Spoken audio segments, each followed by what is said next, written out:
Thanks for joining. My name is Bill Kessler.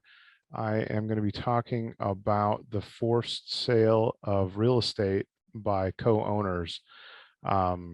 So disputes, as we all know, can arise when people own real estate together. And there are two kind of typical examples of the ways in which people own real estate together. One would be through an LLC. And that is kind of the most typical method that investors own real estate together, arm's length investors.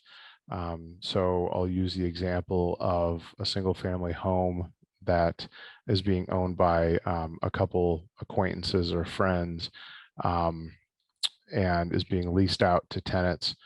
So typically those owners would own through an LLC. It could be a different kind of entity as well, but typically an LLC. And the other way that people can own real estate together is when everyone is on the deed together, meaning all of the individual people's names or their single member LLCs would appear on the face of the deed as tenants in common. So they receive their deed from their seller to Jim, Bob, and Jeff. So their names are on there as the grantees or the recipients of the deed. So the way that they own by default is as tenants in common. Sometimes so common scenarios where you would have different people on the deed as tenants in common. Sometimes they'll be investors if they don't own through an LLC, which typically they should, but sometimes they don't. You'll have the individual's names on the deed and they're just intending to be investors. Sometimes they're inheritors of real estate, so you'll have siblings on a deed. They receive it from the estate, so the executor of the estate deeds out the property to say the 4 adult children or something, and they'll all be on the deed together.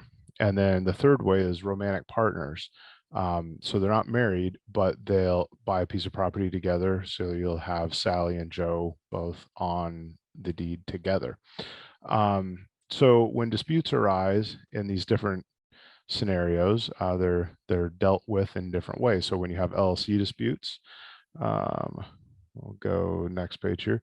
LLC disputes, those are governed by the LLC agreement. You'll hear an LLC agreement sometimes called an operating agreement. It's the same thing. The statute calls it an LLC agreement, so I do. When you have those disputes, sometimes the LLC agreement itself will have a dispute resolution clause, like a requirement of arbitration. Sometimes that LLC agreement will have a different kind of dispute resolution clause. One example is called cut and choose. So for example, the dispute arises and say there are 2 LLC members. One of them, whoever raises the dispute, can put in a buyout price, and the other person can either choose to be bought out at that price or buy the offeror out at that price. So cut and choose, it's Timmy cuts and Bobby chooses. When mom makes the sandwich and you cut it in half, Timmy cuts, Bobby chooses. It makes sure that the sandwich is cut exactly in half. So that's another way that LLC disputes can be resolved. But if that dispute resolution is not prescribed by the LLC agreement, then oftentimes the LLC members resolve their dispute in court, and they resolve it under different options under the LLC statute, which is RCW 25.15. Sometimes there is a lawsuit that breaks up the LLC called judicial dissolution. The problem there is you're not, as an LLC member, you're not always entitled to judicial dissolution. The purpose of the LLC has to be frustrated, and the judge has to find that that is frustrated, and you don't have an automatic right just because you disagree with your fellow LLC member about something. You just don't have an automatic right to judicial dissolution in every scenario. So hopefully the LLC agreement deals with that. But when you're not in the LLC context, what I kind of want to focus on a little bit here is the tenancy in common context. So where we've got both, we're going to use the scenario where there are two owners. So we've got both owners' names appearing on the face of the deed. Okay, we're also going to assume that there's not something in place called a tenancy in common agreement. It's similar in a lot of ways to an LLC agreement. It's just the partnership deal. It's the contract that governs the partnership arrangement. And I'm not using partnership in a formal term, but just in the lowercase p partnership. You've got an LLC with members. They've got a partnership deal. You've got tenancy in common, where you have Joe and Sally both on the deed, and they can have a tenancy in common agreement. Let's say they're brother and sister. Let's say they're just arm's length investors and they're merely acquaintances. Their relationship when they're not in an LLC governed by a TIC, a tenancy in common agreement.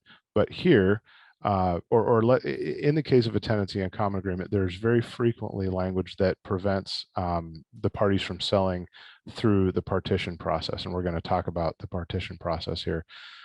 Very frequently, you're not entitled to partition due to the terms of the tenancy in common agreement.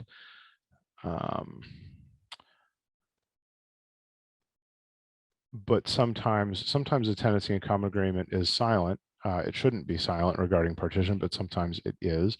So if the tenancy in common agreement is silent, or if there is no tenancy in common agreement, then in general, tenants in common, people appearing on the face of the deed together, are entitled to partition, which is a forced sale via lawsuit. And I'm going to deal with a scenario in which we've got a partition with investors or inheritors. That's the example I'll use. So again, these are arm's length investors, partners, business partners. They've got a tenant in the property. Again, I'll use a single family home as an example. They've got a tenant in there, and they disagree. They don't have a tenancy in common agreement. Both of them, whether they're, let's say they're siblings or investors together, they both have the right to force the sale of the property. Again, we're not in an LLC here. So a partition, again, is a lawsuit by either party. They both have the absolute right to partition. That means that if you own as a tenant in common with somebody else, by the way, tenant in common is a funny word. It sounds like you're renting something, but a tenancy in common or tenants in common, it's an old English term for the way people own property together when they're both on the deed together. So owners together, tenants in common, they both have the absolute right to sale, or if there's 10 of them on there, or 3 of them, or whatever, they all have the right to force that sale. So there's really two parts of any partition lawsuit. And again, keep in mind, this is the example of investors and inheritors. People are investors and inheritors, and not romantic partners. We're going to get to that. But investors, inheritors, no tenancy in common agreement, they have the right to force the sale, and they do it in the lawsuit. They can, the court will initially try to subdivide the property. So to say, we're going to physically split the property, and Joe's going to get this portion of the land and Sally's going to get this portion of the land, and that's going to be a fair distribution. But as a practical matter, in non-agricultural scenarios that we typically deal with here, in the greater Puget Sound area, you've got, or in any metropolitan area, there it is not feasible to short plat the property, to subdivide the property and create 2 lots out of it. So there's an in-kind sale. There's a forced sale. So there's the way that the statute requires the sale to be done is on on the, or I'm sorry, it's through a referee, a court appointed referee is what the statute calls them. And then that referee conducts an auction. So not like a multiple listing service listed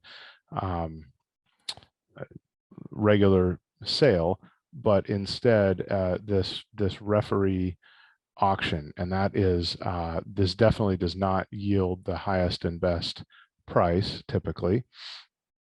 That is that's usually a bad deal. That's bad for everyone because this forced sale is not going to maximize the value. So again, you're in this first portion of a partition lawsuit, and in this first portion, the parties, the two owners, Joe and Sally, I'm using here, they should both be united in their goal of maximizing the value. They can be upset that one or the other is trying to force the sale, but there's no point in being upset because there's a right to the sale. Again, an absolute right to partition.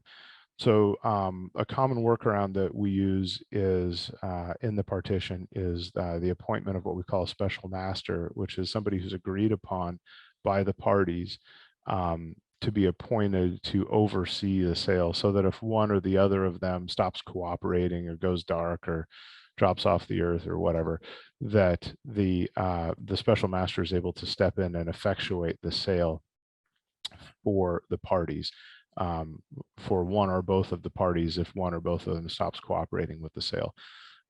So again, it's an on-market regular real estate agent sale. And that's portion one. Portion two of any partition lawsuit is the distribution of the sale proceeds. And the law requires that the court divide the sale proceeds equitably. In other words, the way that the judge thinks is fair. So that can be very different in all kinds of different situations. But for example, if Sally has put in all the down payment and she's paid for all of the upkeep of the property, and the only thing Joe's done is, live there and maybe pay a little bit of the utilities bills or something, then it's equitable, fair for more of the sale proceeds to go to Sally than Joe in that case. So all of the evidence, all the factual evidence goes in front of the court, and the court makes that determination. The judge makes that determination about the equitable distribution of the sale proceeds. So that's the second portion of the lawsuit. The first portion, again, should be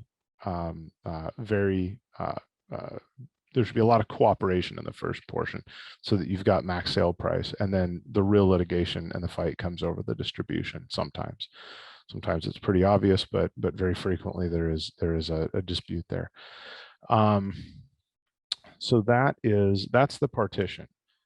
And I very frequently get phone calls about this next part here, where we've got romantic partners. And so now Joe and Sally are not just brother and sister, or they're not brother and sister who've inherited from mom and dad, or they're not just acquaintances who've decided to invest in real estate together and put a tenant in the property, but the romantic partners. They live together. They're not married, but they live together. They've purchased the property together, and they're both on the deed. Once again, tenants in common for purposes of the deed. And I very frequently get a call from one or the other of them saying, I need to file a lawsuit to partition this property and force its sale. The problem there is they may not be entitled to a straight partition because they may be in what's called a committed intimate relationship.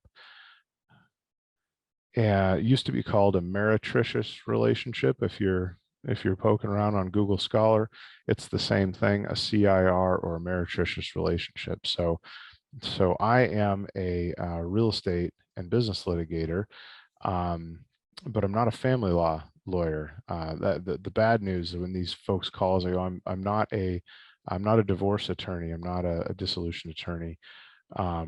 That's the bad news. The good news is I have a partner and associates who are, and they're very good at what they do. And so sometimes we proceed, there's strategic reasons sometimes to proceed, even if there may be a committed intimate relationship, we might proceed as a partition and try to go that route, and sometimes not.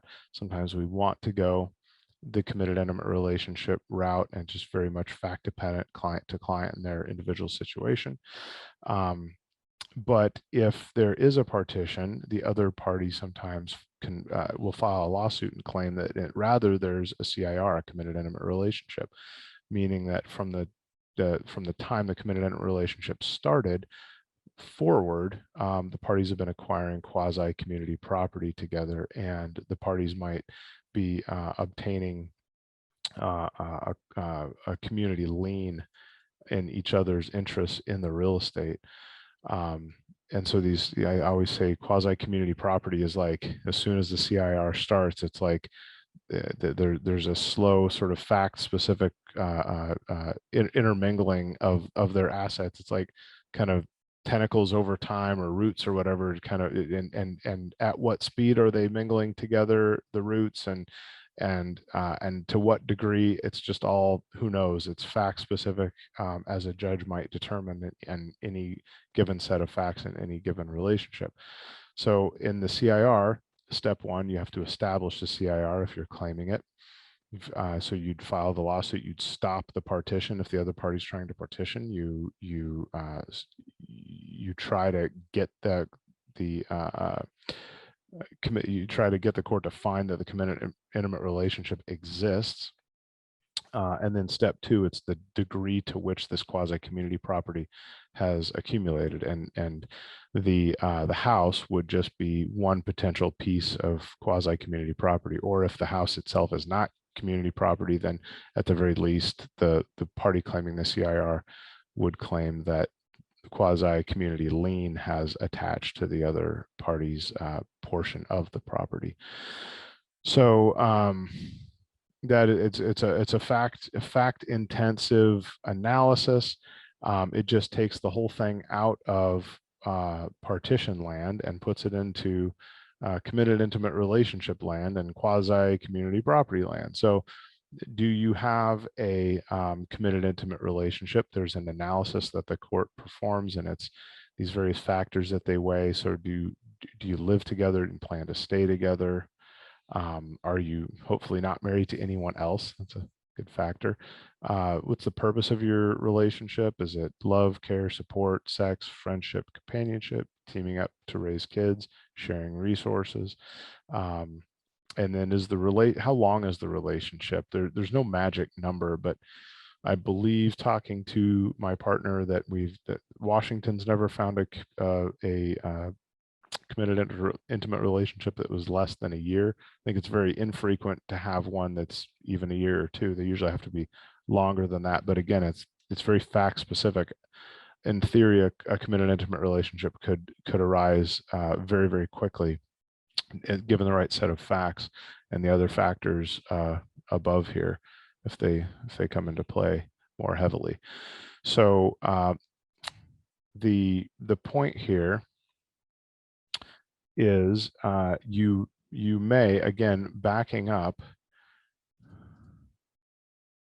you've got partition for investors and inheritors when we've got tenants in common but no tenancy in common agreement. So you've got partition for investors and inheritors, and you may still have partition for romantic partners, but you may, instead of partition, you may have a committed intimate relationship. And the point there is that quasi community property, that real estate may need to be its title may need to be determined not by a partition, but through the family law legal process, similar to the property split that occurs in a divorce. So you've got the splitting up of quasi community assets, and the determination of what's quasi community and what's not, and whether there's liens attaching to certain property or not. And so again, in some situations we pursue the partition and force the other side to claim a CIR, and sometimes we claim a CIR. But again, that's only in the context of romantic partners. So if you've got a dispute amongst co-owners, whether that's an LLC, whether that's tenants in common, regardless of what kind of relationship they have, whether that's romantic partners who don't know whether they technically be found to be tenants in common or not, those are all situations that certainly you need a lawyer to resolve, and to do it quickly and efficiently, and to set you down the right path from the outset is an important thing to be able to do in any dispute amongst real property owners, real property co-owners. Here's my contact information. Questions about this, please feel free to give me a call anytime. And thanks everyone for joining.